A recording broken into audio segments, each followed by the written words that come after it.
You cannot reprogram the subconscious mind. Yes, you can't reprogram the subconscious mind until you first possess the capability of recharging the subconscious mind. Now, the subconscious mind is the womb of your reality. And until you have the capability of being able to inject a particular idea, which we conceptualize as a belief or a desired reality, into it, it will not be birthed into your reality. There is no manifestation without the subconscious mind. As it says, I believe in John 3:27, a man can receive nothing unless it is first given to him from heaven. That heaven is the subconscious mind, and much more. And throughout this video, I'm going to explain to you exactly why, even though you've been trying to reprogram your subconscious mind for a very long time, it hasn't been working. And it hasn't been working because all the information that you've been taking in, which more than likely is about repetition, it's not adapting still. It's not one of them ones. So let's get into it.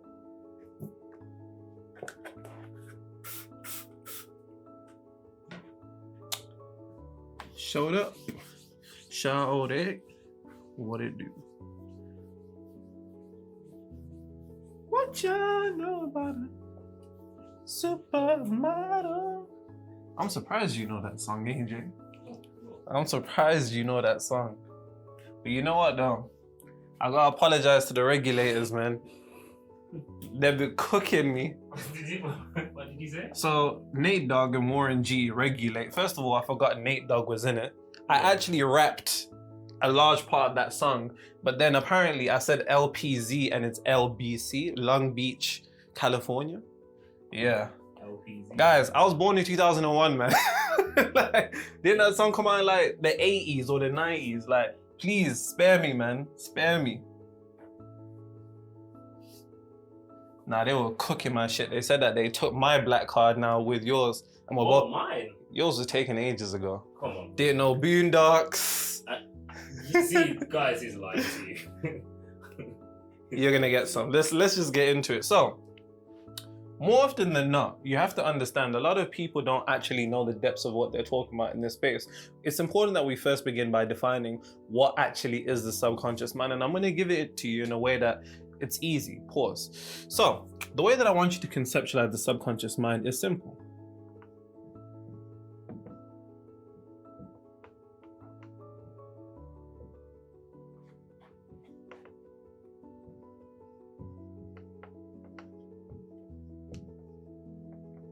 It is the womb of your reality. That's the easiest way for you to conceptualize it, but truthfully, you can't actually understand the subconscious until you understand the superconscious. So,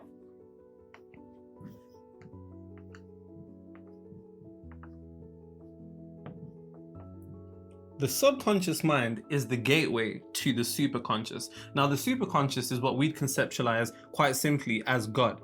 But what it truly is the infinite intelligence.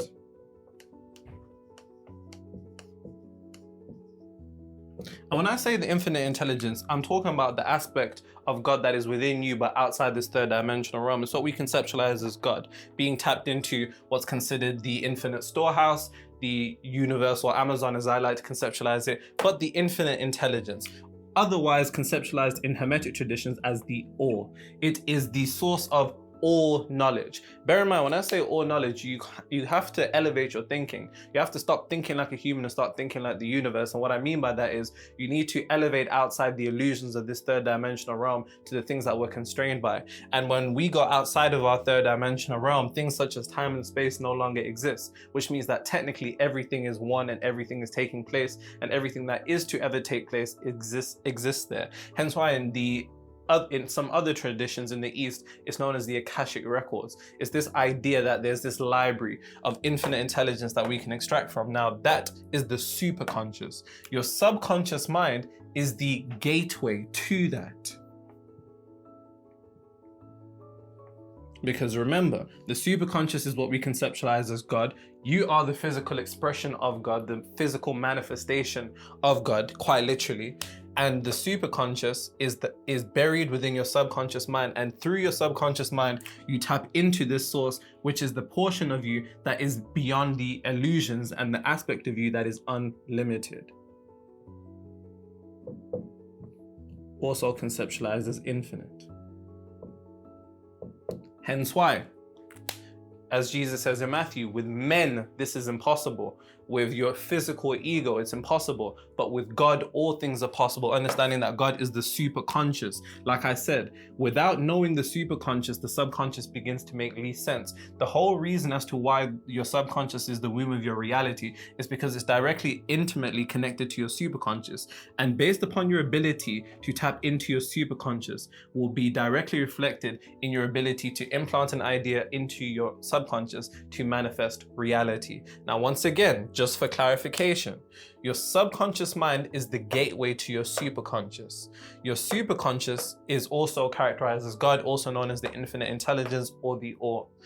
This aspect is the aspect of you that is unlimited, infinite, and has pure potentiality to alter your reality. Now, for anybody that's new here, we always say spirituality without the ability to control your reality is vanity. I'm not here to tell you what acai bowl to eat and what smoothies to drink. I'm here to help you implant an idea into your subconscious mind so your reality can change to a degree that you're actually happy that you're living in. Not that you've got a nice dashiki or nice crystals or a nice ankh or whatever the fuck niggas wear these days. But regardless, superconscious, gateway to the subconscious. Subconscious is the womb of your reality. Now, the thing about the subconscious is that your subconscious mind, in a sense, is, and it's been characterized as, a computer. And in the realm of computer science, there's something that we commonly say, which is input, output. And what I mean by that, typically they say garbage in, garbage out. The simplification of that is whatever's being input will be output. The input in this instance, when we look at it at a multi-dimensional level, is the mind. The mind, or whatever is input into the mind, will be output into reality. And this is what we call manifestation. But one thing that I want you to understand is that manifestation isn't creating reality. And I want you to understand it two ways. My definition of manifestation is internally shifting to a degree to which you're no longer emotionally dependent upon seeing reality change. When you're good with it and you're good without it. Before thinking to yourself, when's this going to manifest? Is it going to manifest? I want to manifest this. Ask yourself, why are you even asking that question? Because that question is an indication that you have not internally shifted to a degree to which you're no longer emotionally dependent upon seeing your reality change. You're clearly not good with it or without it. But on another sense, manifestation isn't creating anything because everything already exists. Manifestation is simply taking the invisible and making it visible based upon the alteration of a particular frequency. Understanding that consciousness and matter are the same energy, simply at different vibratory rates. Your consciousness, matter, same thing. Mind, matter, one, not mind over matter. Now that we understand that the subconscious is a basic computer, a computer that has the capability of tapping into a supercomputer, which is directly, if you cannot tap into the superconscious, you will not be able to manifest anything. As I said, esoterically, Jesus said in Matthew, with men, this is impossible. So long as you directly try to use your ego to get anything done, you can't do anything. It's your ability to tap into God, the superconscious, that is going to make all the difference. Now, you will learn how to tap into the superconscious, and you will learn how to not only tap into the superconscious, but implant an idea into the subconscious, because it's all about the input. But here's the thing. Computers have specific programming languages. There's C++, Python, C#, whatever. You need to understand the language of the subconscious mind, and it's not repetition. Hence why, relax, you're gonna get some. Just stay with me now, easy.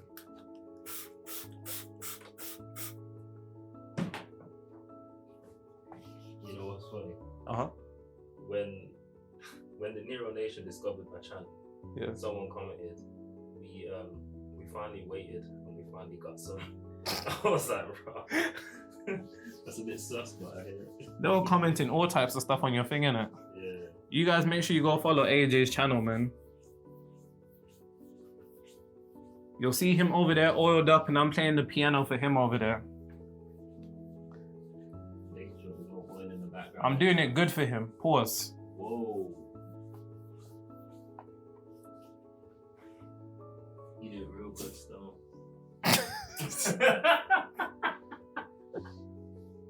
That was crazy. That was absolutely insane. At this point, we'll never be in allegations. No, we'll never be in allegations. Will never ever be in the allegations. Somebody commented, Nira, I've been watching you since 25K. You really, really do walk the talk. You know what I said to them, AJ? Take my shoes and walk a mile, son, you can't do. Big talks of the town, big boy gang moves. I like to walk around with my chain loose. She's bought a new ass, but got the same boobs. Whipping up dope scientists.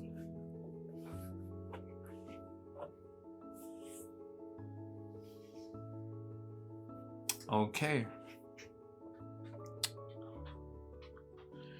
So, now that we understand, once again, I'm just going to give a particular overview so you can understand it, because I know that that was a lot of information. And one thing that I forgot to mention is that there's three things. So as I said, first is the superconscious, and we can see that this is how it trickles down.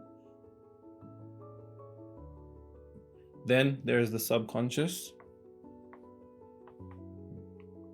And then of course is the conscious. And Carl Jung said something that was quite amazing. He said, until the subconscious is made conscious, you will live the rest of your life encountering misfortune and saying it was fate. And that's the thing.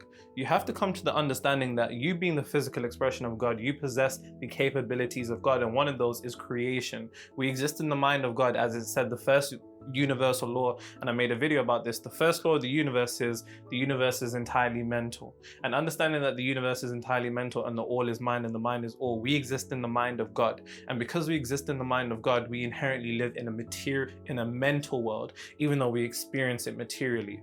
Now, the subconscious, once again, this is the portion of you that is completely unlimited and infinite, because it's directly linked to the infinite intelligence, which we conceptualize as God. And then we have the subconscious, which has the capabilities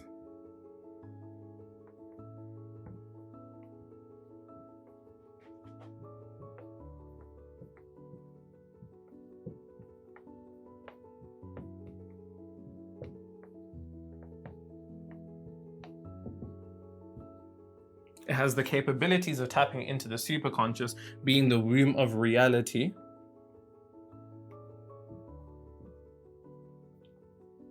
It is the origin point of your reality.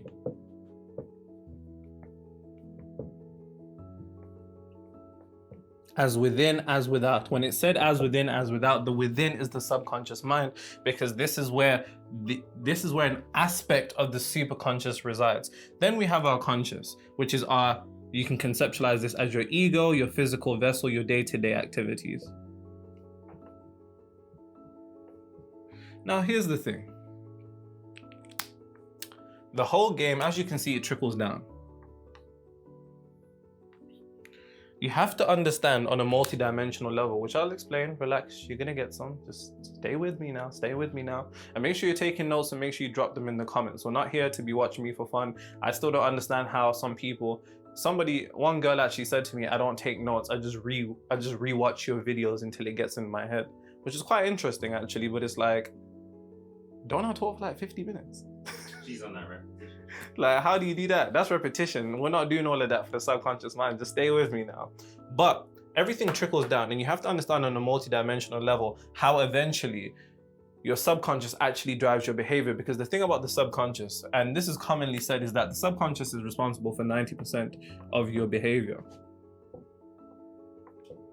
You're not consciously thinking, let me pump blood around my body, let me consciously breathe, right? Unless you're into breathwork, so on and so forth. But for the most part, your subconscious is in the background keeping you alive. And it keeps you alive on a physical level. But you have to understand that the physical plane that we experience is just a microcosm of the macrocosm. And on a physical plane, it performs the role of unconsciously driving your behavior. But on a metaphysical level, it unconsciously drives your frequency. And your frequency is the product code of your reality. You have to understand frequency to be a product code. You have a unique frequency which produces and reflects a directly unique reality. And it's not until you can change the frequency that your reality will be changed. I always say this. We're satisfied with ourselves, but we're unsatisfied with our reality, and that doesn't make sense. You need to alter your frequency to alter your reality, because before anything can exist physically, it first must exist vibrationally. Now, understanding that the subconscious mind drives 90% of your behavior and your actions, and you know what? I'm just getting too excited. I'm getting too excited. Let me.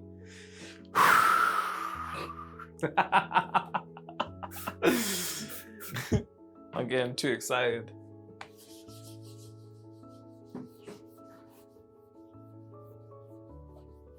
Somebody actually commented, start The Sopranos, and I've started watching it. It's really good so far. I like it.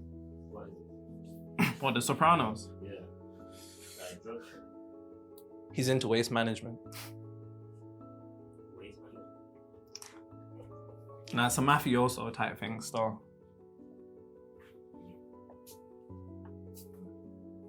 Have you ever watched Goodfellas?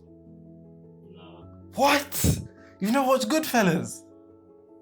That's good. Have you ever seen Ashanti, Foolish? My days are cool without you. Yeah. I don't know. You've never seen the music video? I don't need to see the music video. Everyone knows the song. Anyways, there's a scene in that music video where she's in the restaurant with him. He's a mafia guy, and she's walking in.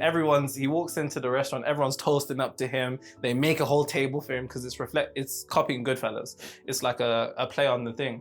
And she's like, "What do you do?" And he's like, "Construction." But it's not construction, innit? Anyways, as I said, you have to understand on a multi-dimensional level how your subconscious mind actually drives your behaviors, because you exist on 3 planes: mental, physical, and spiritual. And it's not until that you can come to the understanding that before anything exists physically, it first exists mentally. I repeat, before anything exists physically, it first exists mentally. So before thinking that you want to change your world around you, you need to make sure you have changed the world inside of you. Now, like I said, on a multi-dimensional level, it is commonly said that the subconscious mind drives 90% of your behaviors.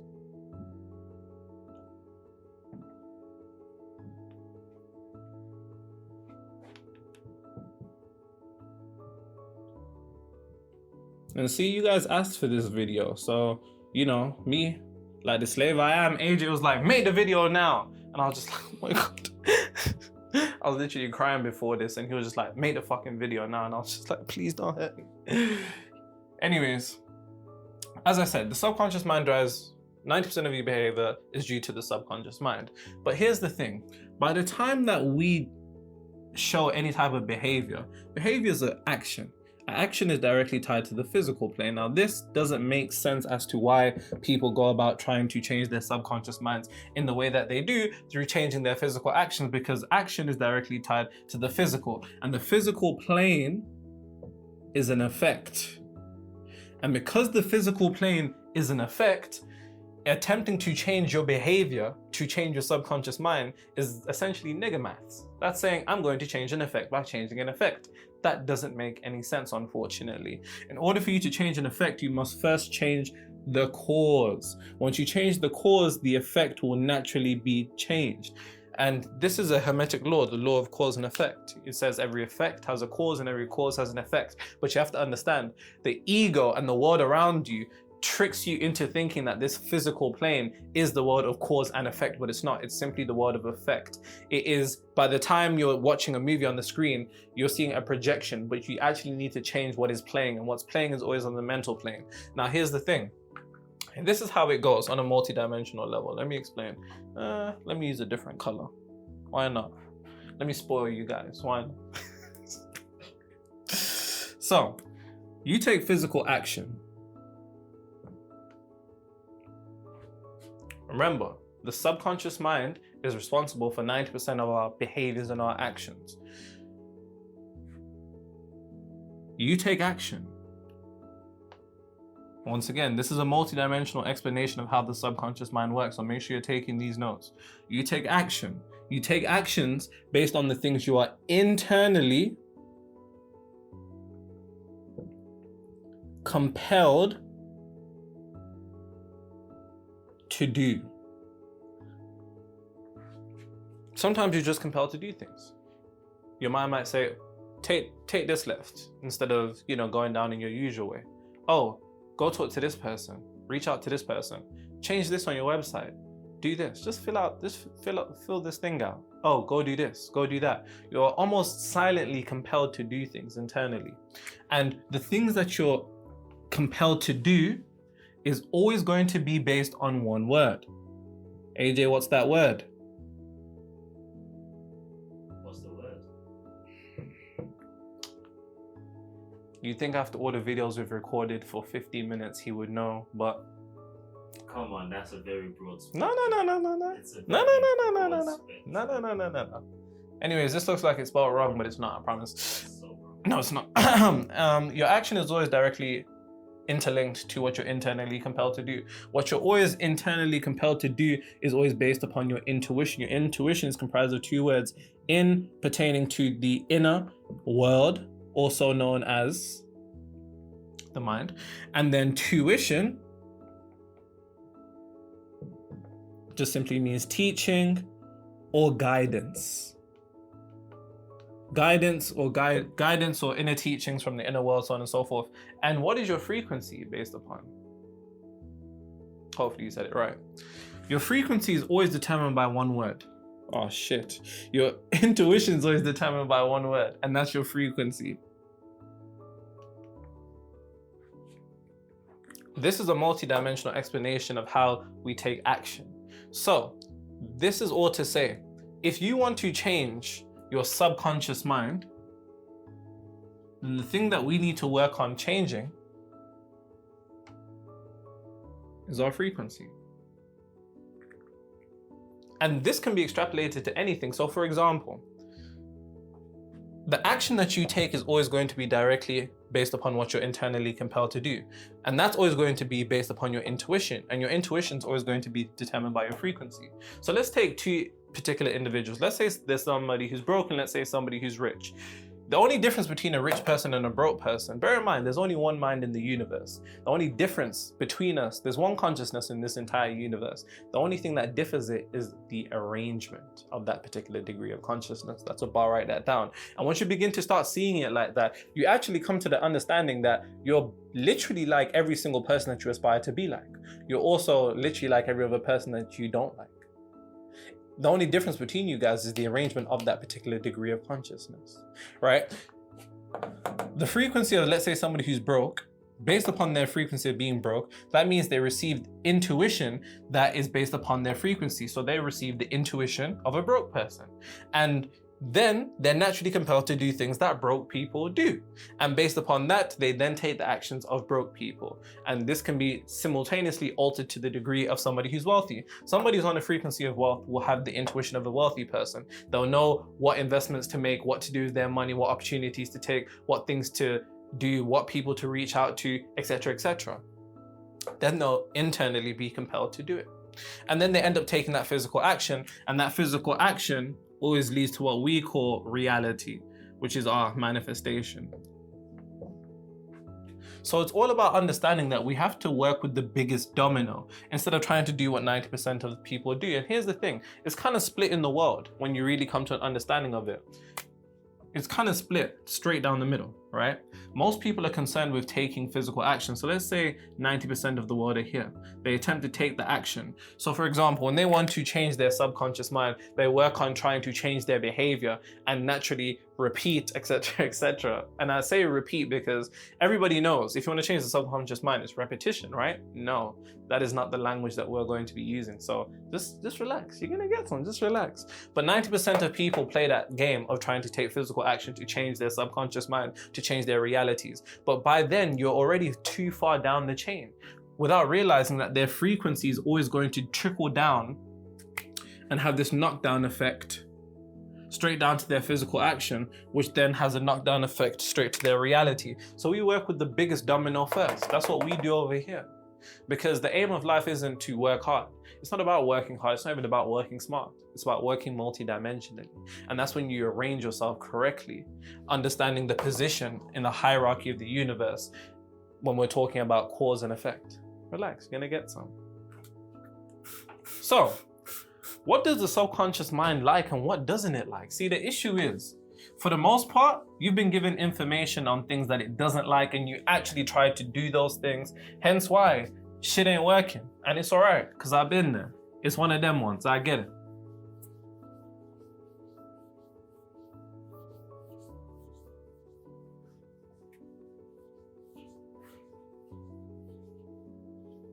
But you have to know what the subconscious mind likes and what it doesn't like. Because if it doesn't like it, it's not going to go into the subconscious mind. And it's going to feel like, why is nothing working? I've been putting in this work for a long time. Nothing's changing. If that's you, then very much likely you're doing things it doesn't like, which is okay. Because now you're going to do things that it does like.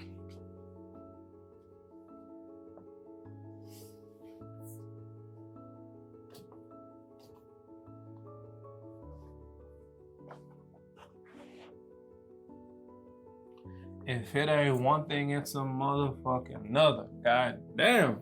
We trapped together and that's my motherfucking brother. I pay her bills and buy designer, but I don't love her. She just play a part when it's time to smuggle. You know that song? 100 shots. Me and street niggas in a tuxedo, we the mob. She looked at my watch too long, now she see stars. I got so high.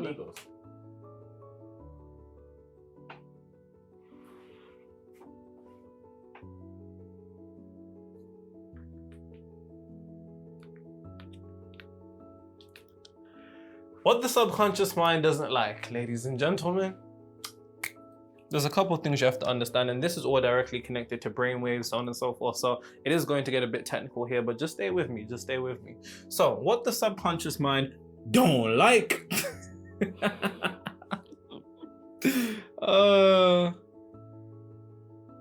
which is poor grammar because it should say doesn't like, but please excuse me, I just wanted to make the Chief Keef reference. But anyways, the things that the subconscious mind don't like. It doesn't like effort. Now here's the thing.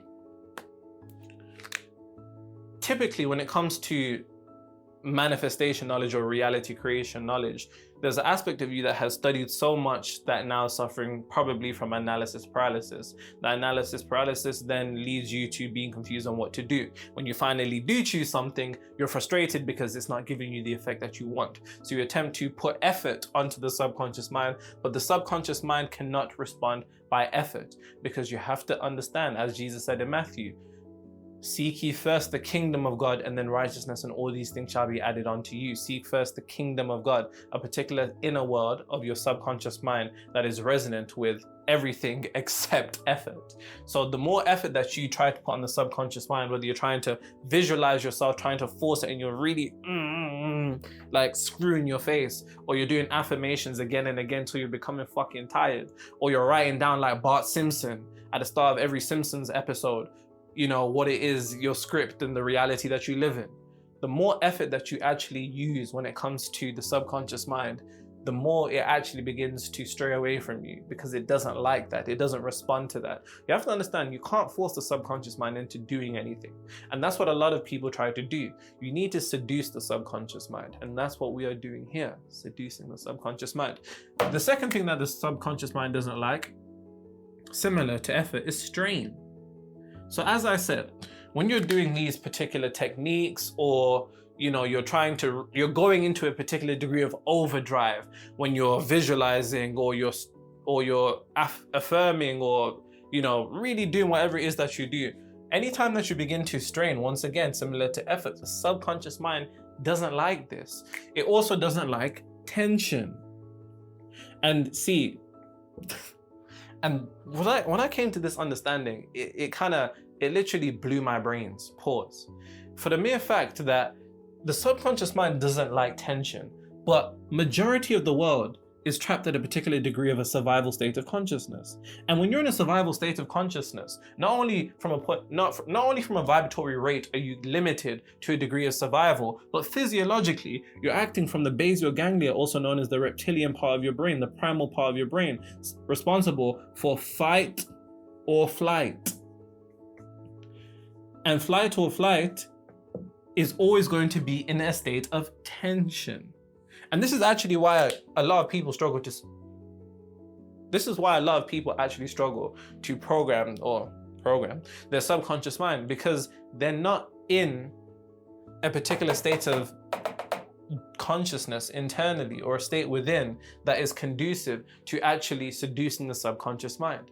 This is why you may be in a survival state of consciousness. You may be worried about bills, you may be worried about family, you may be worried about work, you may be trapped between fear, panic, worry, the survival state of consciousness.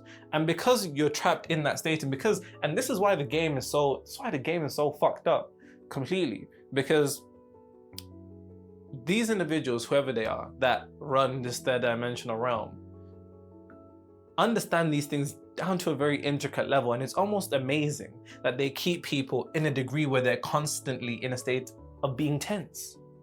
Constantly tense. Because if you're tense, the door to your subconscious mind is closed. And if you can't open the door to your subconscious mind, you can't alter your reality. And if you can't alter your reality, then your reality doesn't change. And this is actually so crazy when you think about it. This is like multi-dimensional chess, quite literally. Frequency, physiologically even as well. So these things shut the door of the subconscious mind.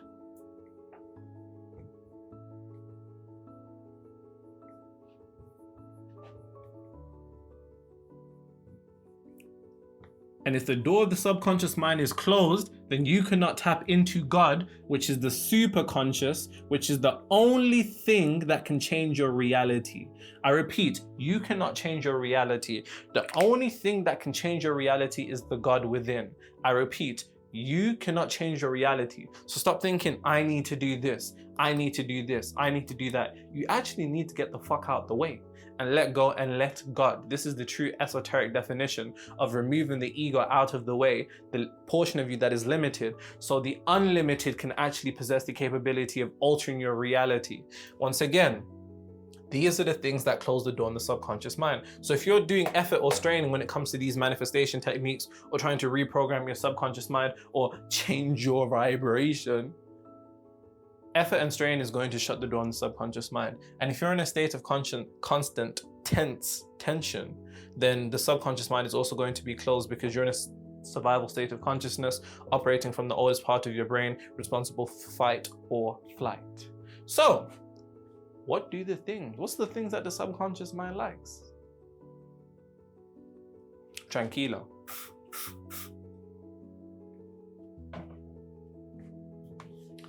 Me nah go get we never get we. Dedicated to the man of middle. Boom, boom, boom. See, I thought you would be happy to sing that one, Yard Man. I knew you was Jamaican.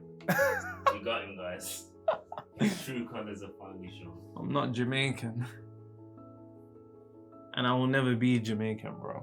It's not healthy to keep denying. Denial isn't a river in Egypt. Do you know where that's from? That's my wife and kids. I need that. I'm not your friend. What episode? Yeah. It's called Open Your Heart. Yeah, I can accept that, and my heart. No, it's literally called Open Your Heart. Yeah, what number?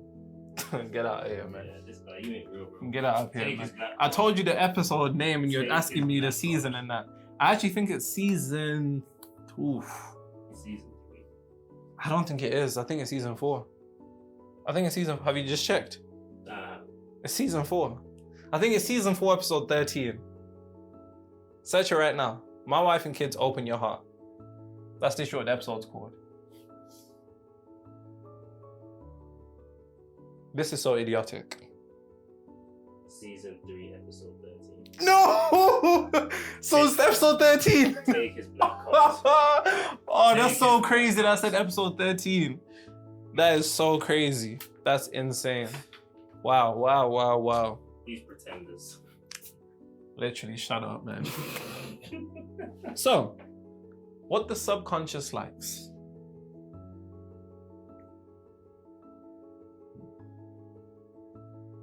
And I'm gonna I'll just go one by one in these things. And also then at the end of this, I forgot to say, well, I don't know if it's gonna be at the end, or I never really know what I'm doing. I'm just talking off the top of my head. At some point, I'm going to give you how I recharge my subconscious mind and why it's important to recharge the subconscious mind instead of program it. I need you to understand the difference. But before that, these things that the subconscious mind likes, I'm going to have to explain. So the first thing that the subconscious mind likes is relaxation. You see why you've been struggling to program your subconscious mind now? Because you're in a state of tension, and tension closes the door to the subconscious mind. But the reason why relaxation opens the door to the subconscious mind is to do with something quite deeper. It's to do with the mechanics of the brain waves. You can't know nothing about the subconscious mind until you start looking into brainwaves and hypnosis and all of these things. And yes, I've hypnotized someone before. One person, which was, she wouldn't let me show the video in it, but my friend, she'd even hate that I talk about this. You seen the Kevin Gates thing where he was like, oh, yeah. I put my car in I hate that I even spoke about that. But anyways, the reason why the subconscious mind likes relaxation is due to the brain waves. Now, the brain waves that primarily have the capability of entering the subconscious mind is theta and alpha.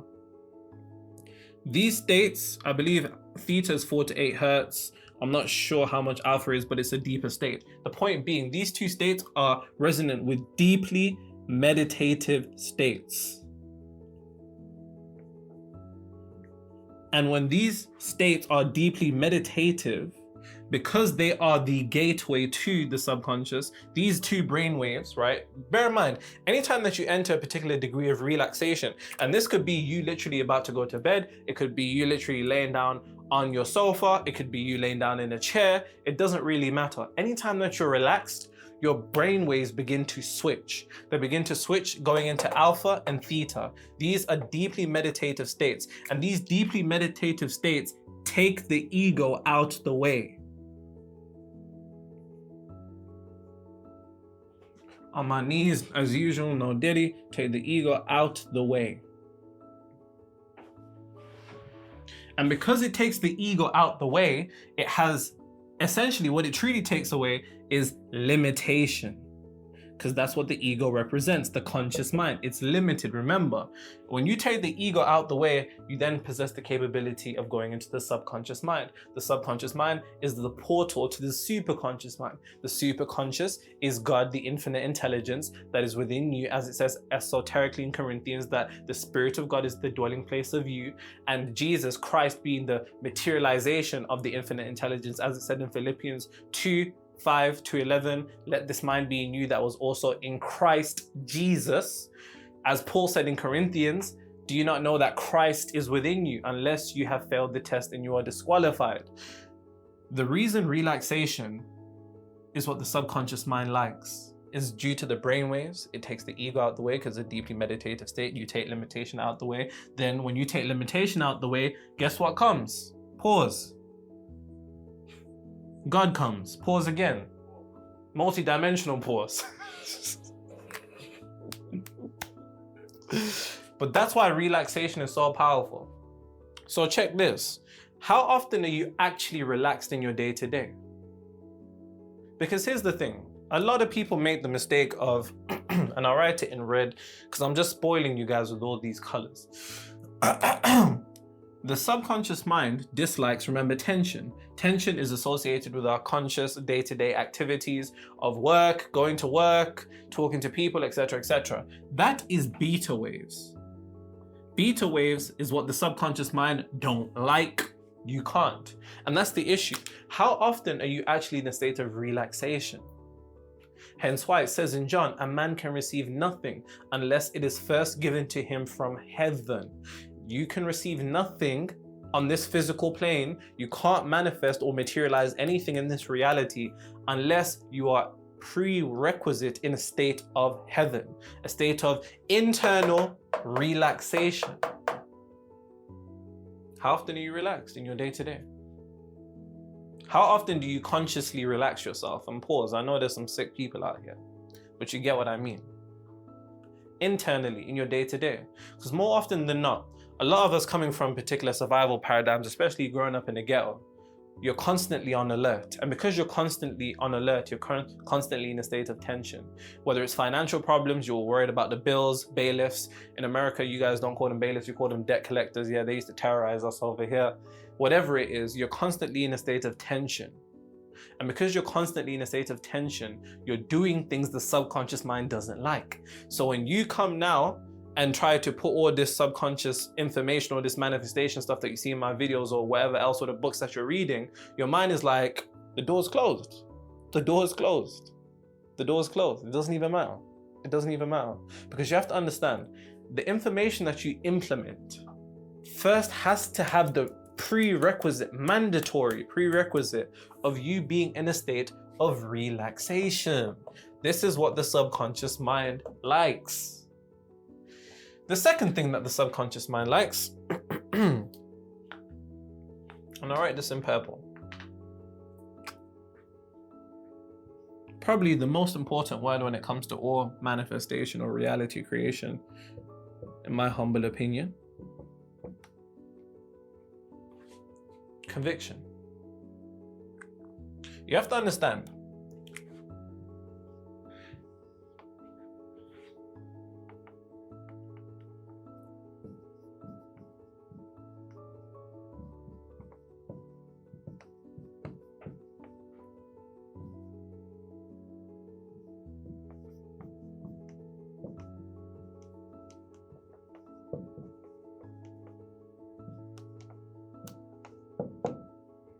I don't know why that buy looks crazy, but anyways, you were convinced. It looks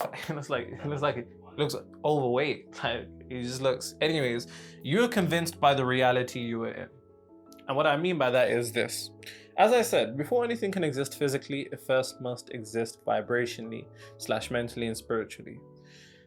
That is always going to be determined by what you are convinced by. What are you convinced by? You are convinced by the reality that you're in, hence why you're experiencing it. What I mean by that is this: if you're convinced that you're broke, then due to the level of conviction, and the thing about conviction is that it has such a powerful charge. And we're about to get into it right now. We're about to get into it. I'm getting excited. I'm getting hot. Pause. It has a powerful charge. Conviction has a certain degree of power behind it. There's certainty behind it, and the subconscious mind responds to your convictions. The issue is you've allowed the world to convince you of things that actually take you from your desired reality. You've allowed the world to convince you of things that actually destroy your life. You've allowed the world to convince you of things that contribute absolutely zero to your desired reality. And because of that, those convictions, the subconscious mind loves convictions. Anytime there's a degree of certainty behind a belief or an idea, the subconscious mind is like, come in me. Pause.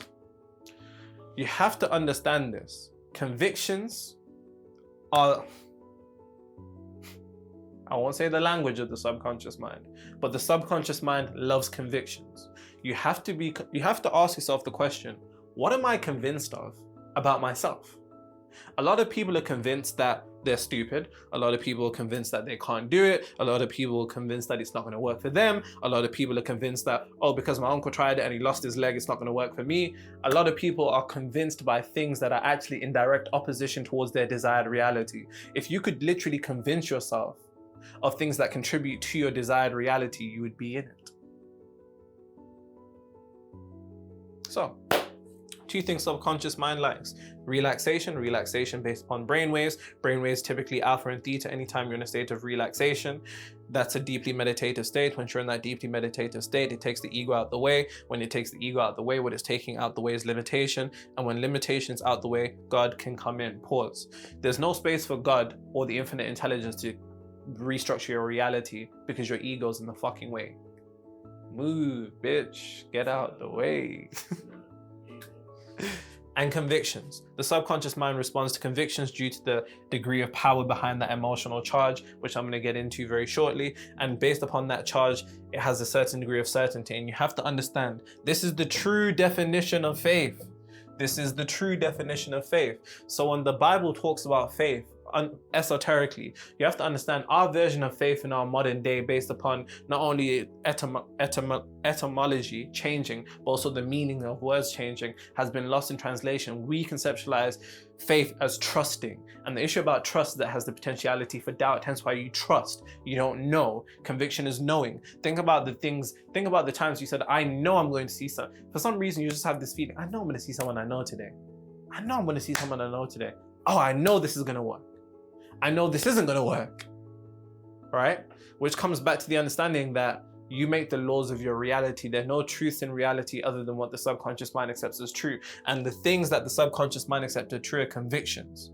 Your ability to enter your desired reality will always be intimately connected to your ability to convince yourself that you are in that reality on a subconscious level. But how do I convince myself, Nero?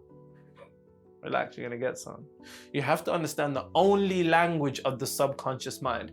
The only language of the subconscious mind.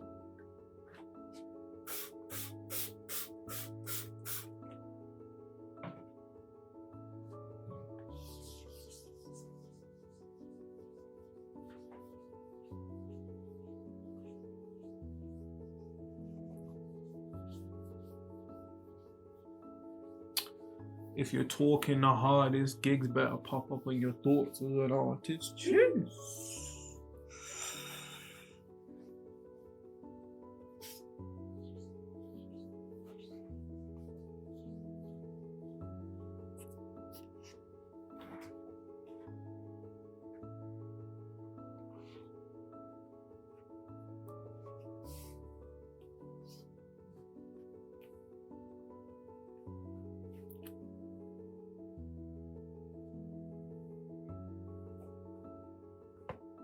You know, I've recently been receiving a lot of messages from guys telling me that they manifested, you know, fucking the girl that they want. I'm just like, damn, like, I'm glad, you know, my videos work, obviously, but it's like, really, bro? Like, out of everything you could do, like, everything you could do?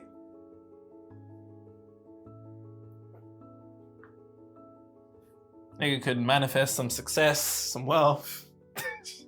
Bro, that is their success. It's true. It's relative, isn't it? It is true. Hey, man. As long as you're in your desired reality.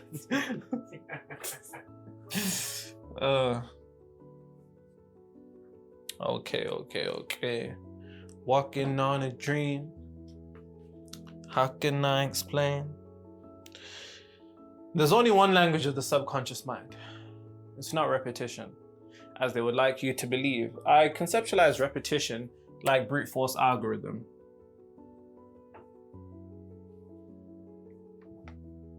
Brute force algorithm is an algorithm that typically is used predominantly by hackers to hack into things, break encryptions, and essentially what it is trying all the multiple combinations of what the password might be. It's a very long-winded, it's a lot of effort, but typically these algorithms can do it within seconds. So in some instances it works, but this is a very long-winded way. And this is how I conceptualize repetition. It's a very long-winded way. It takes a lot of effort, and effort is something the subconscious mind doesn't like, and it takes for you to strain, and the subconscious mind doesn't like strain. So even though you're doing these things, the subconscious mind is like, like when you're in a club, innit? And you know, you see guys trying to get a wine off a girl, and you know, the girl's just whining there freely or with her friends, and the guy comes behind her and he gets behind her and she turns around and looks at him. That's what the subconscious mind is doing to you guys when you're trying to exert some type of effort or strain. It's literally like, what are you doing? Quite literally. Hence why repetition.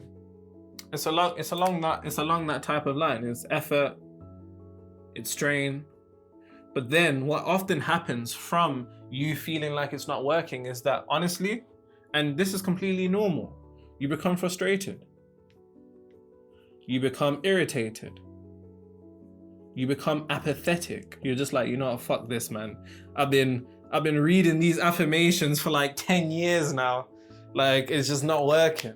I've been visualizing this thing for the longest, it's just not working. There's only one language of the subconscious mind that I respect and that you respect. And light bulb moment. AJ, what is it? Let me think.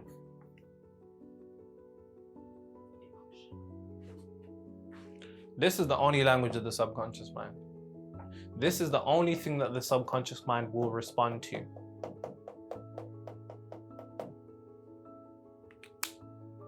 It's not repetition. This is the easiest way you will ever reprogram your subconscious mind.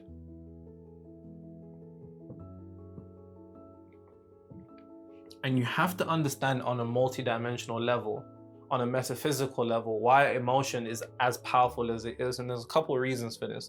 So stay with me now because my brain's literally exploding. Pause. The first thing that you have to understand is that emotion, quite simply, is energy emotion. That energy emotion eventually builds momentum and it becomes a frequency. That frequency eventually has to materialize into a reality. Emotion is the beginning point. If I can, in fact, if I can control your emotion, I can control your energy emotion. If I can control your energy emotion, I can control your frequency. If I can control your frequency, I can control your reality. My point being, emotion is the largest part of your frequency, and you need to dismiss yourself from the idea within this particular space that it's all about your thoughts and it's all about your thoughts, it's all about your thoughts. No. Emotion is more powerful than thought, and let me explain why.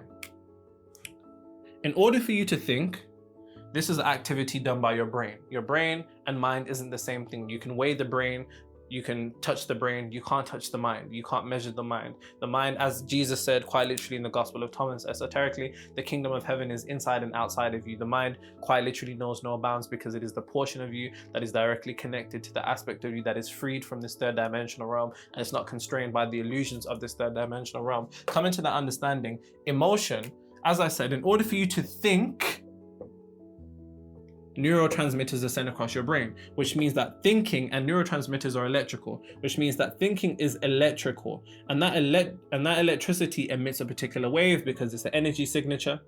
And there's a institute called the Heart Math Institute that were actually able to measure two things. The first thing that you have to understand is that you possess two electromagnetic fields. And your electromagnetic fields, you can think about them as the magnets for the reality that you experience, or magnets for the frequency you're on. Yes, that's much better. And what they found is that there's two electromagnetic fields. There's one of the brain and there's one of the heart. And the one of the heart is 60 to 100 times larger than the one of the brain. So electromagnetically, your heart is a more powerful source. Your heart is the source of your emotion. And the thing about the heart is that the heart has over 40,000, what's the word again? It's just escaped me. My mind just escaped me for a second.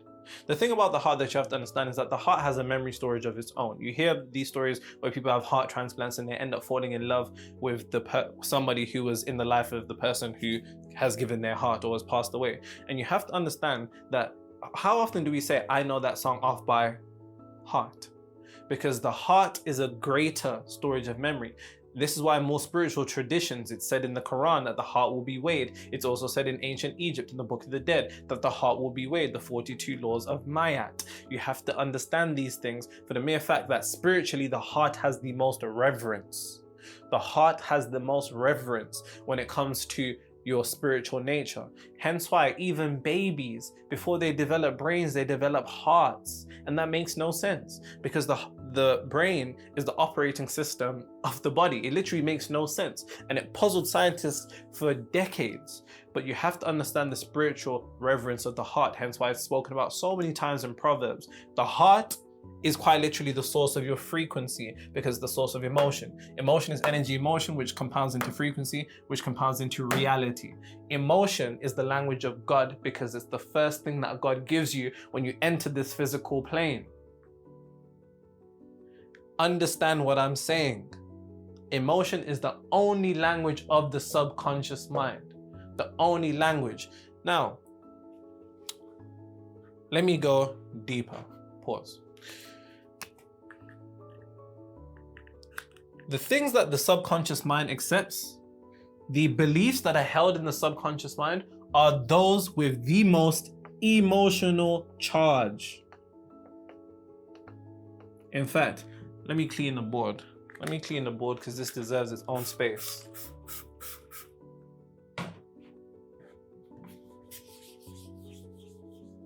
I understand it now. I understand it now.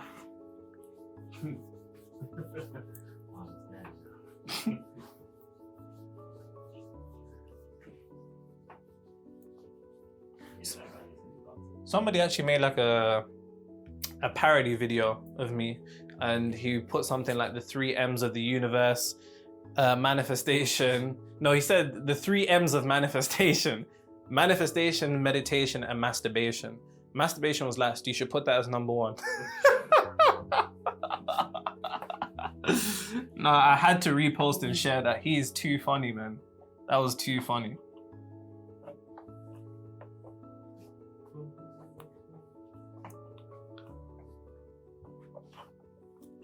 Late night watching television.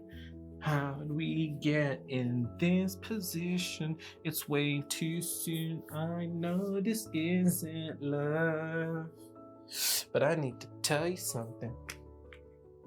Cool. So, the things that the subconscious mind holds, the subconscious, let me just write it.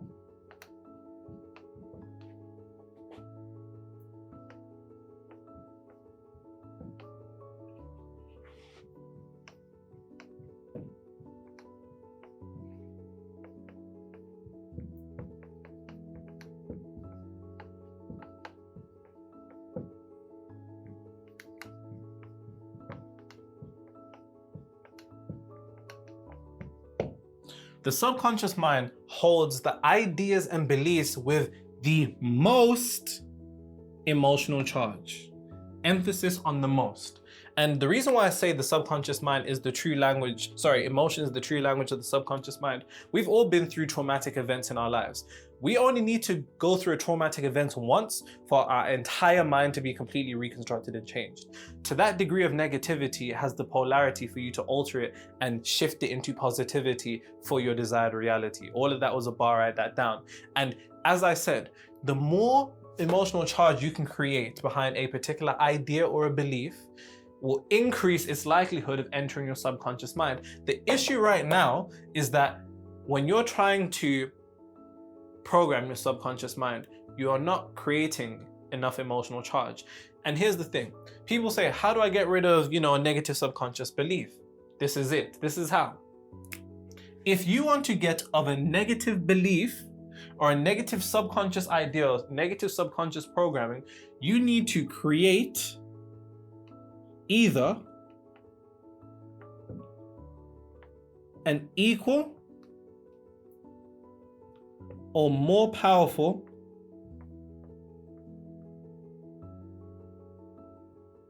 emotional charge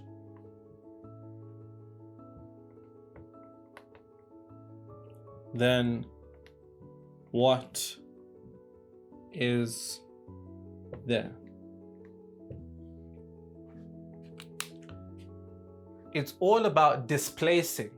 Once again, you're not removing a negative belief or a negative subconscious programming. You're displacing it by creating either an equal or more powerful emotional charge than that negative thing that you want to remove. That is quite simply what it is, and that's all it is. That's it. So for your desired reality, if you can create a powerful emotional charge for your desired reality, then that will displace a pre-existing belief or idea and quite literally replace it. It's that simple. The next question is, how do I do that, Nero? Tranquilo. What language is that? Español. Habla un poquito español.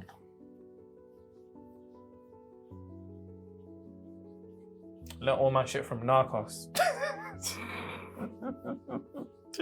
Which is funny because they're speaking their own dialect.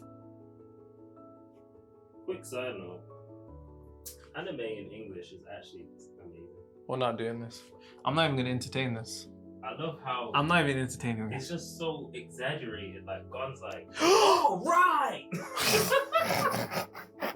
I love it. They're too gassed. They're too gassed. Like the English actors in anime, they're too gassed. They're too excited. They're like, where are you going? Like, what? I love it. It's like I'm watching a cartoon. Hey, we don't call anime cartoons over here, bro. Nah, we don't do that, bro. That's a cardinal sin right there. That is a cardinal sin.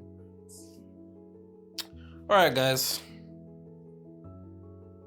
How do you create a more powerful or an equal emotional charge to displace a particular belief that you have?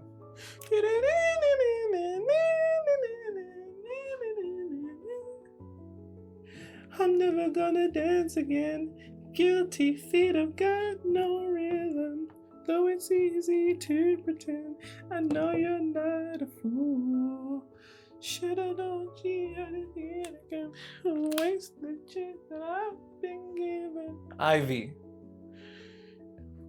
Let me explain. So in order for you to create a either equal or more powerful emotional charge to displace a particular subconscious negative programming and replace it with your desired reality, you need to do a couple of things. You need to internally, intensely, and vividly experience your desired reality.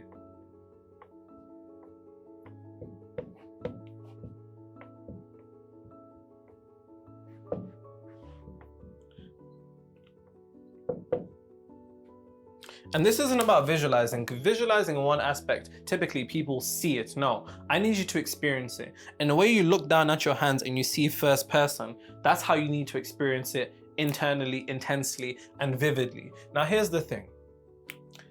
If you can internally, intensely, and vividly experience your desired reality, this has no choice but to create emotional charge. Now, it's very important that we get clear on the definition of what I'm saying when I say emotional charge. I don't mean you have to be euphoric. I'm not saying you're going to be like, and excited and super gassed, because that may not be you. That's not what I'm like. I'm an extremely chill guy. I'm just a relaxed guy. So my degree of emotional charge is going to directly be unique to me. And this is what I want you to understand.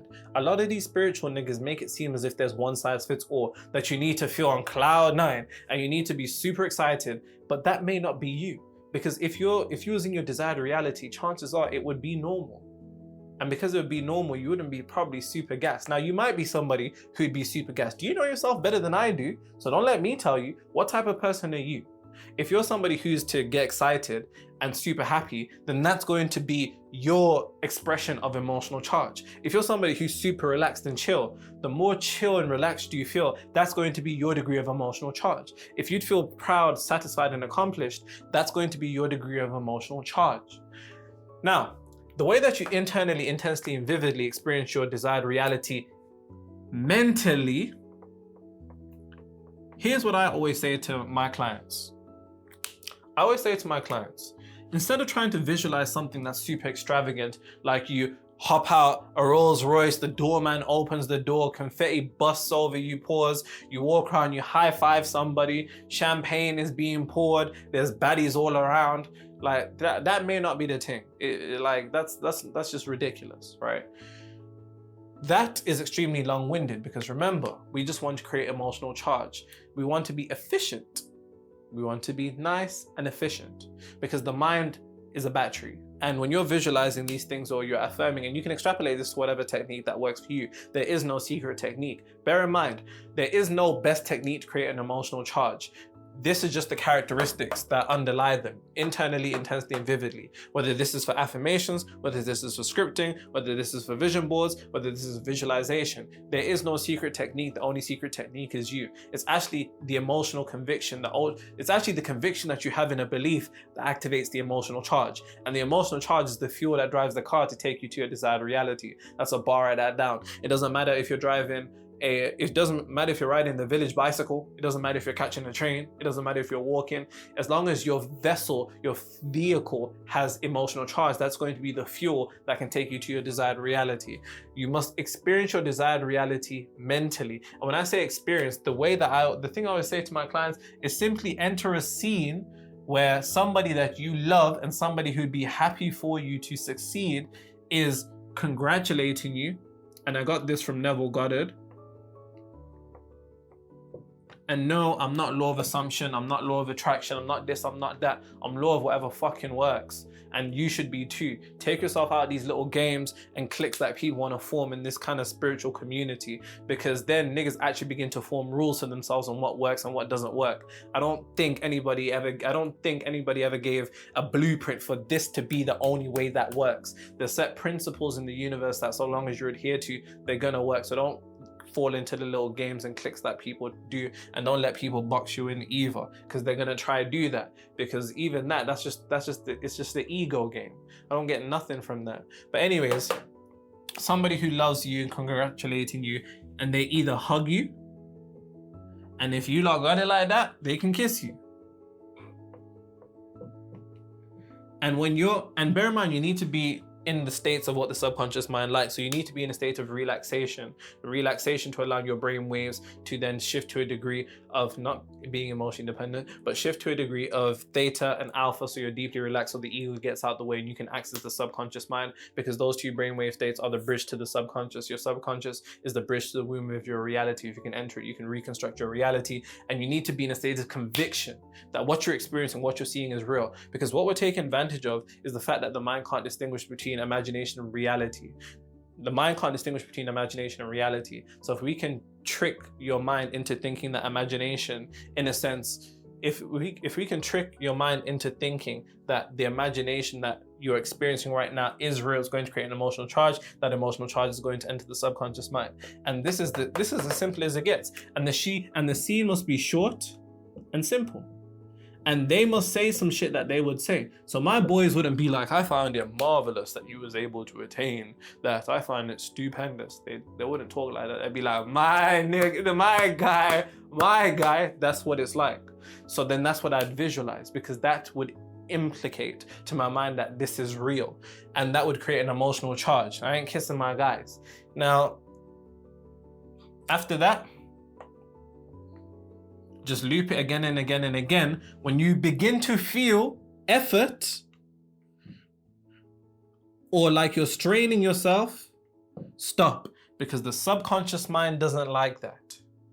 And if you do this, and here's the thing, you don't have to do it repeatedly. I recommend doing it repeatedly, but repetition isn't what we're going for here. You could do this once and create such a powerful emotional charge that your subconscious mind instantly accepts the idea. And I've done this before and I've seen this before.